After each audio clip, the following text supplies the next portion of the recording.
Hola, bienvenidas y bienvenidos al programa Ciencias Jurídicas. Hoy vamos a platicar de un tema de muchísima vigencia, de muchísima importancia en los tiempos actuales, que es la protección de datos y las redes sociales. Y para hablar de este tema tenemos como invitada a una experta que además coordina la Comisión de Protección de Datos Personales en la Barra Mexicana Colegio de Abogados, Cintia Solís Arredondo. Bienvenida, Cintia, muchas gracias por estar aquí. Muchísimas gracias por la invitación, Fernando. Encantados de que participes y que estés aquí y de que nos cuentes pues un poquito sobre este tema que, como lo decía en la introducción, estamos viviendo cambios y fenómenos pues de muchísima vigencia y pertinencia, ¿no? Actualmente. Entonces, para empezar desde el inicio, a poner un poco la mesa, Cintia, me gustaría que nos contaras sobre el modelo de negocios de las redes sociales y cómo esto tiene que ver con los datos personales, con los datos de los usuarios. Claro que sí, con todo gusto. Bueno, pues como ya te había comentado, muchísimas gracias por la invitación. La verdad es que estos programas de la barra son muy, muy buenos. Espero estar a la altura.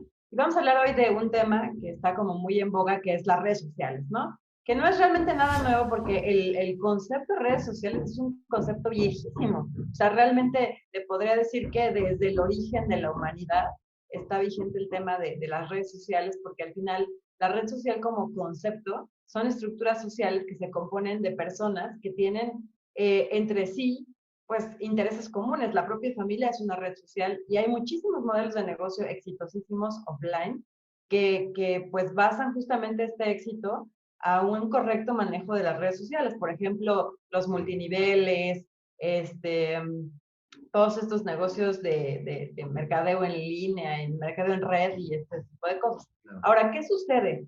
Con el boom de la web 2.0, que deja de ser Internet nada más como un escaparate de información y que permite a los usuarios estar interactuando, claro, se generó la posibilidad de que, bueno, estas empresas de carácter privado, pues generan plataformas para que estas redes sociales se trasladaran al entorno digital y entonces entre usuarios que teníamos puntos en común, pues podíamos empezar a interactuar. Ustedes recordarán que dentro de las más vintage, las más viejitas, pues estaba en High Five, luego después llegó Facebook como que a sustituir a High Five, estaba MySpace, después Twitter, en fin, pues hay muchísimas redes sociales porque al final del día hay como redes sociales que empezaron a especializarse en diferentes puntos, ¿no? Microblogging, por ejemplo, redes sociales como con un tinte un poco más profesional como LinkedIn, etcétera. Entonces, si te das cuenta, en realidad las redes sociales siempre han basado su éxito en la explotación de datos personales, porque hablando, por ejemplo, de las ventas por catálogo, pues evidentemente la señora que tenía más amigas, que podía vender más cosas por catálogo, que a su vez tenía a más vendedores, esas vendedoras a más vendedoras, pues obviamente se volvían pues modelos o se volvían exitosas en cuanto a estas ventas por catálogo. ¿Por qué? Pues porque tenían una lista de contactos interesante. Seguro. Obviamente las redes sociales como si fueran fiestas, pues se ponen más interesantes conforme más usuarios tengan.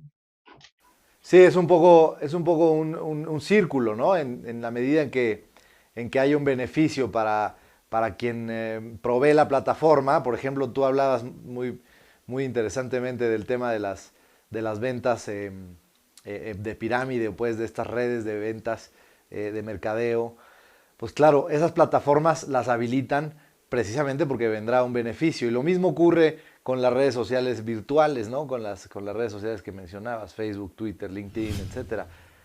Claro, al final recordemos que pues esas plataformas invierten en generar la plataforma y en mantenerla porque son bastante caras. El almacenamiento de datos es muy caro. Obviamente deben de encontrar un modelo para monetizar esta inversión y es un modelo de negocios que, por ejemplo, en el caso de Facebook, siempre ha sido la publicidad. O sea, la idea es que nosotros estemos interactuando ahí, pero a su vez, pues explotan los datos personales y los hábitos de los usuarios más bien para saber a quién enviarle publicidad, ¿no? Y lo mismo pasa con Instagram. Hay algunas otras redes sociales que ya tienen su versión de paga, por ejemplo, como en el caso de YouTube, que tú puedes pagar YouTube Premium y entonces ya no tienes que verte los comerciales, ¿no? Como antes era la televisión abierta que tenías que quitarte los comerciales para ver tu serie favorita o tu noticiero o lo que fuera. Entonces aquí hay que recordar eso. O sea, al final del día, pues son empresas que detrás de ellas hay modelos de negocio y tienen que monetizar de alguna manera ese servicio, porque no nos están cobrando en dinero, nos cobran en especie y esa especie son nuestros datos. Buenísimo. Entonces, digamos que como conclusión de esta primera pregunta, de esta introducción, básicamente si no fuera por el acceso a los datos personales, no existirían las redes sociales como tal, ¿no? Exactamente. Y ahora, la pregunta entonces, Cintia, es, estamos condenados como usuarios de las redes sociales si queremos acceder a las redes sociales y utilizarlas. Estamos un poco resignados, debemos estar resignados a que nuestros datos se van a utilizar y otras personas y otras entidades van a acceder a ellos. Más o menos ese sería o qué podemos hacer, cómo empoderamos al usuario, ¿no? Pues mira, la verdad es que a mí me gusta creer que como incluso lo maneja la legislación mexicana, esta autodeterminación informativa, que el usuario tiene en sus manos la posibilidad de restringir estas plataformas. Si bien es cierto que obviamente estas plataformas diseñan sus políticas de privacidad, esas políticas también están impulsadas por legislaciones que se han generado a nivel internacional, como en México, en materia de protección de datos personales y decisiones judiciales y también de diferentes autoridades de carácter administrativo que han obligado a estas plataformas que cada vez vayan siendo mucho más protectoras de los datos personales y respetuosas de la privacidad de sus usuarios. Ahora, como usuarios obviamente también tenemos la sartén por el mango en el sentido de que, a ver, si nosotros no compartimos una gran cantidad de información, sobre todo datos sensibles, vamos a estar mucho más seguros. Eso por un lado, ¿no? Respecto de justamente toda la información que generamos. Pero la otra también es la posibilidad que tenemos de configurar correctamente nuestros dispositivos digitales para que obviamente esta información sea la menos posible. Sí, eso es importantísimo. O sea, importantísimo entonces como usuarios tener la madurez y la capacidad y la responsabilidad de saber qué datos le estamos dando a las redes sociales o qué datos estamos dejando ahí a la deriva en el mundo, en el infinito mundo del Internet, ¿no? Y de eso me gustaría preguntarte un poquito más, regresando del corte, Cintia. Muchísimas gracias, nos vemos en unos segundos.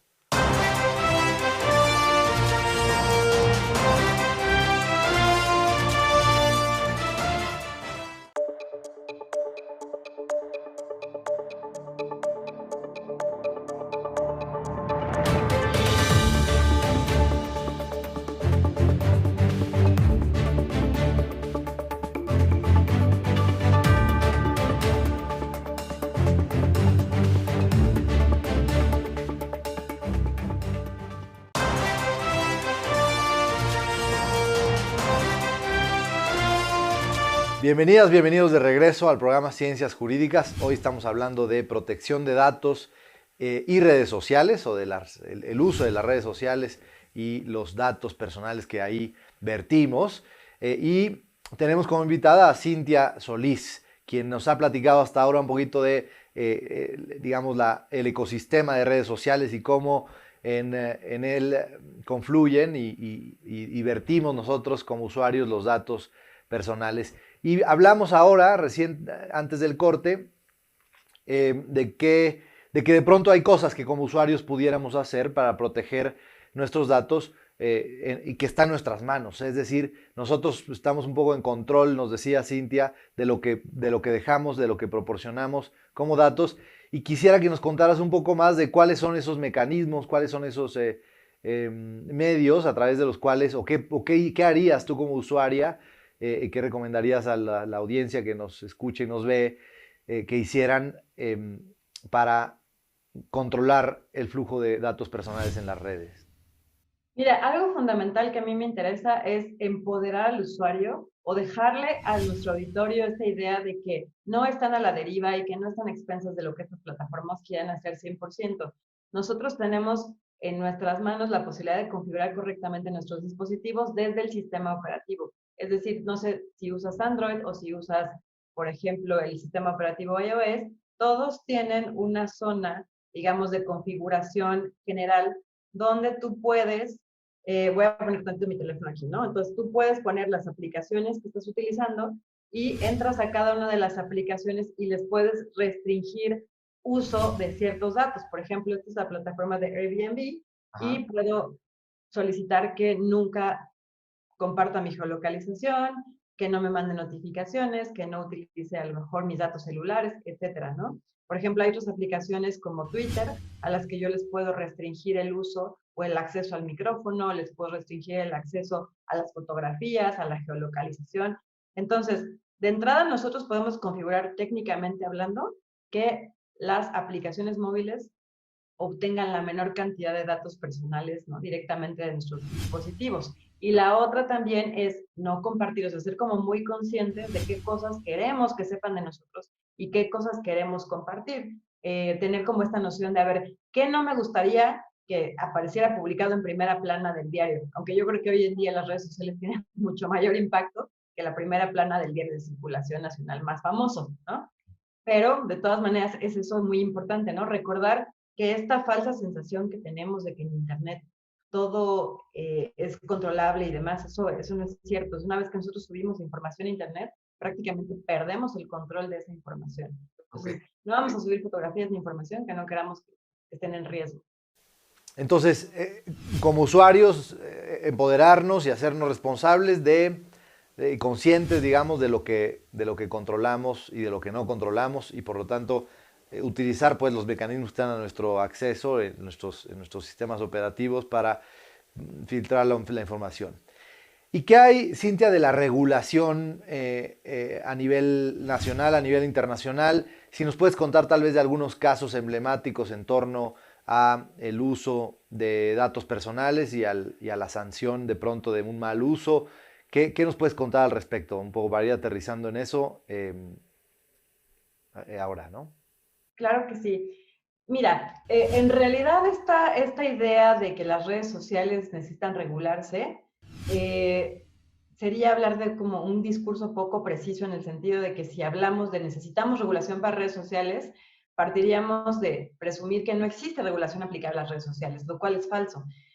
Tan es así que en diferentes partes del mundo, por ejemplo, en 2009, desde el 2009, imagínate, Facebook modificó todas las opciones que teníamos de privacidad gracias a una decisión de la autoridad canadiense en materia de protección de datos personales.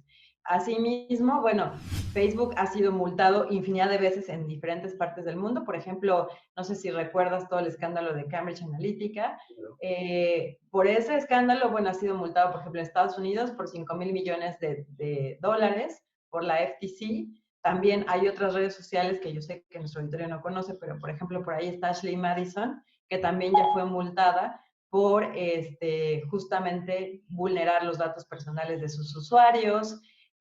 También incluso, por ejemplo, Facebook ha sido también sancionada con 30,000 euros por la autoridad francesa por contar con cláusulas abusivas en materia de protección al consumidor, etcétera. O sea, en realidad, esta idea de que no existe regulación aplicable a las redes sociales, pues es realmente un mito, ¿no? Incluso en México vamos a ver que el año pasado, desde hace ya bastantes años, pero concretamente el año pasado, ya vimos la regulación en carácter fiscal para las plataformas digitales, todas las reformas a nivel federal y estatales conocidas como la Ley Olimpia, la Ley Federal de Derecho de Autor y las actualizaciones que se hicieron en julio del año pasado. En fin, o sea, en realidad nuestra legislación mexicana es perfectamente aplicable a las conductas que llevan a cabo en redes sociales y eventualmente también podemos atraer casos contra las plataformas.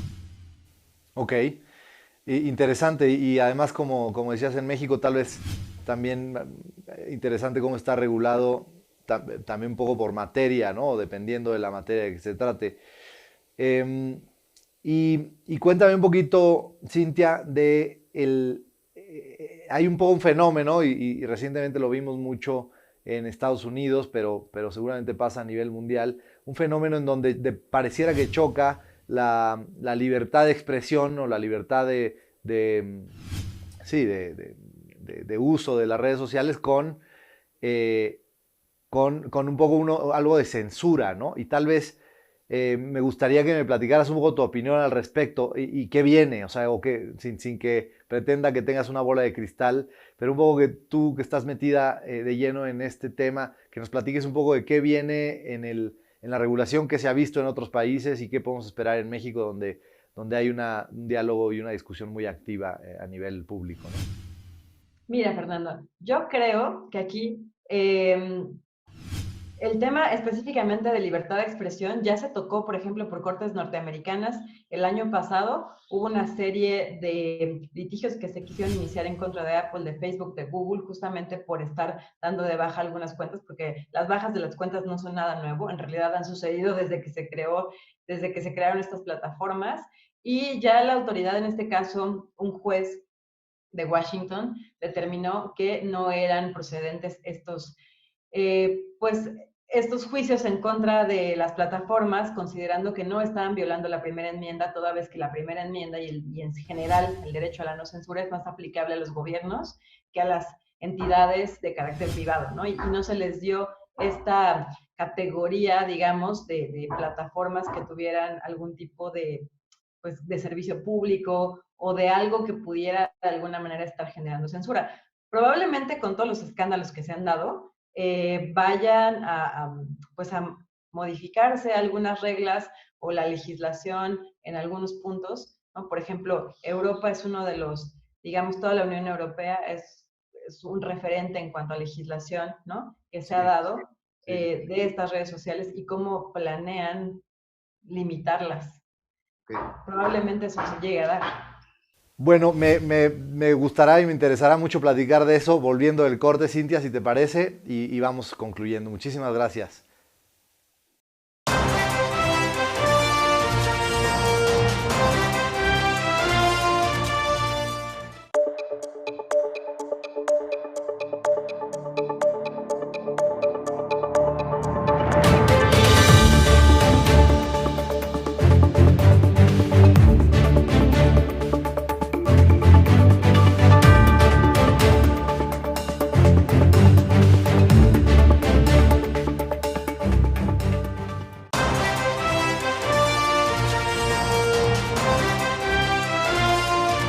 Bienvenidas, bienvenidos de regreso al programa Ciencias Jurídicas, hoy platicando de redes sociales y datos personales con Cintia Solís. Cintia, nos platicabas de un poco la regulación a nivel mundial, cómo ha ido evolucionando favorablemente hacia encontrar o tratar de encontrar un balance entre lo positivo que resulta las redes sociales para el ejercicio de derechos y muchas otras cosas, y el control que de eso se puede hacer, ¿no? Y aterrizando en México, me gustaría preguntarte un poquito cuál es la relevancia del tema, porque parece que en México pues, hay un uso importantísimo de redes sociales, ¿no? Entonces, un poco que nos cuentes de los hábitos del usuario mexicano, dónde están las redes sociales.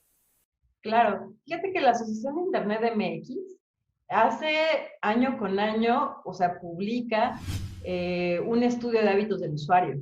Y algo que es importantísimo es que el 82% del uso que los mexicanos hacemos del Internet, vamos, del servicio de Internet, es para redes sociales. Y cuando utilizamos nuestro dispositivo móvil, el 73% de las actividades que hacemos en el dispositivo móvil tienen que ver con el tema de redes sociales. Eso significa que son plataformas que se han vuelto relevantes e indispensables prácticamente para el usuario mexicano, por diferentes razones, ¿no? Porque son temas de entretenimiento, porque ahí es donde buscamos mucha información que consideramos relevante, por la interacción que genera, etcétera. Entonces, obviamente, de facto, pues estas plataformas se han vuelto muy poderosas. Y sí creo que ninguna plataforma puede estar por encima de los derechos humanos y de la Constitución, ¿no? Ahora hay que ver en qué puntos es cuando de repente no tanto la plataforma, sino las conductas que se llevan a cabo en la plataforma, pues empiezan a ser ilícitas. Claro. Interesante, ¿no? O sea, la importancia de esto es mucho mayor a la que nos imaginamos seguramente la mayoría de los usuarios, porque pues nuestra vida, buena parte de nuestra vida está ahí, ¿no? Y entonces te quiero preguntar cuál es el riesgo más común o el caso más común que podemos encontrar en cuanto a violación de datos personales y como consecuencia de esa pregunta o en seguimiento a esa pregunta, ¿qué pudiera hacer un usuario que se ve en una situación de esas, ¿no?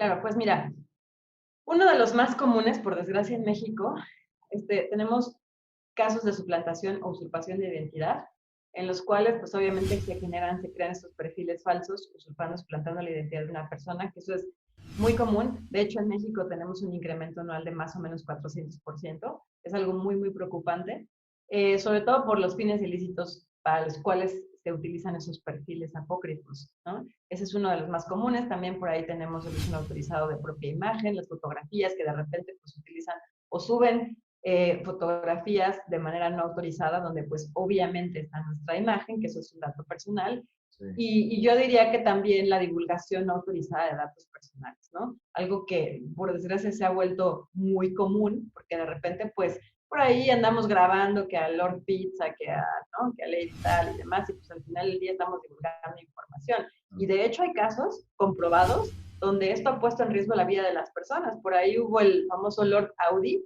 donde a través de las placas del automóvil, para que no me digan que eso no puede ser potencialmente un dato personal, bueno, pues se llegó no solamente a la identidad de la persona a la cual estaba de alta la tarjeta de circulación, sino su domicilio. Fueron, o sea, encontraron a sus hijos, fueron a aventarle huevos a su casa, ¿sí me explico? Sí, y también recibió amenazas. O sea, entonces, obviamente esto puede escalar muchísimo y todo se da a través de un uso no autorizado de datos personales. Oye, ¿y qué haces? O sea, si a mí me pasa alguna cosa así o a cualquiera de los que nos escucha una cosa de, ya sea un video de estos en donde te exhiben datos personales o bien una suplantación de información o de personalidad o de perfil, pues, ¿qué haces como usuario? Mira, existen los recursos legales, por ejemplo, en Ciudad de México, en Estado de México, en Jalisco y en bastantes estados, desgraciadamente no en todos y tampoco hay legislación federal, pero está contemplado, existe el tipo penal de usurpación o suplantación de identidad. Al mismo tiempo, las propias plataformas han generado, o sea, han generado procedimientos para que tú puedas o recuperar ese perfil o lograr que se dé de baja en un tiempo realmente corto. O sea, estamos hablando de 5 o 7 días cuando mucho, tú puedes lograr que ese perfil se dé de baja mediante una denuncia y acreditas tu identidad y demás. Con la propia plataforma. Exactamente, con la propia plataforma, lo cual es bastante bueno, ¿estás de acuerdo conmigo? Porque pues de aquí a que la justicia, por desgracia, bueno, no es tan expedita como nos gustaría.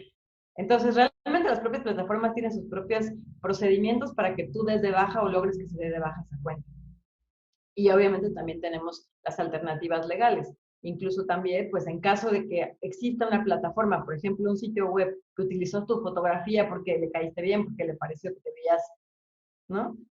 Bien, y luego la sube a su sitio web como publicidad, pues tú también puedes, existe obviamente los procedimientos en materia de protección de datos personales ante el INAI que puedes agotar para que esa empresa, bueno, pues deje de utilizar esa información y además sea sancionada por no contar con tu consentimiento.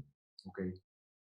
Uy, pues todo un mundo por explorar, ¿no? Particularmente para el derecho, que tendrá que ir ajustando como en tantas cosas, ¿no? En esta época tendrá que ir ajustándose muy ágilmente y pues veremos cómo somos capaces de adaptarnos. Y por otro lado, las mismas plataformas que proveen mecanismos, como tú dices, de protección y que pueden ser de pronto muy eficaces, ¿no? ¿Alguna reflexión final, Cintia, que nos quieras compartir a la audiencia antes de cerrar? ¿Alguna recomendación? Pues que recordemos que la información es poder y decidamos si nosotros queremos empoderar cada vez más a las plataformas o queremos nosotros conservar ese control y ese poder, ¿no? Y la buena noticia es que afortunadamente estas plataformas cada vez tienen que invertir mucho más en seguridad de los sistemas porque pues el escándalo mediático que se vuelve la no seguridad de los datos personales, como le acaba de pasar a WhatsApp, pues provoca que haya muchos usuarios que cierren sus cuentas o que migren a otras plataformas. Entonces, de alguna manera, todo esto, la verdad es que redunda en que esas plataformas mejoren, ¿no? De alguna manera, desde mi trinchera, teniendo 10 años hablando de este tema, creo que estoy muy satisfecha de que el usuario de a pie está más preocupado que antes por la protección de sus datos personales y eso me da mucho gusto.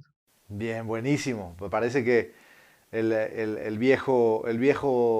viejas reglas del libre mercado terminarán por ir ajustando también todo esto y los usuarios mismos nos encargaremos de que así sea. Y pues te agradezco muchísimo, Cintia, con esto cerramos el programa, un programa breve para un tema amplísimo, lo que seguramente hará que te volvamos a invitar, Cintia, y serás muy bienvenida. Muchísimas gracias, a sus órdenes. Gracias.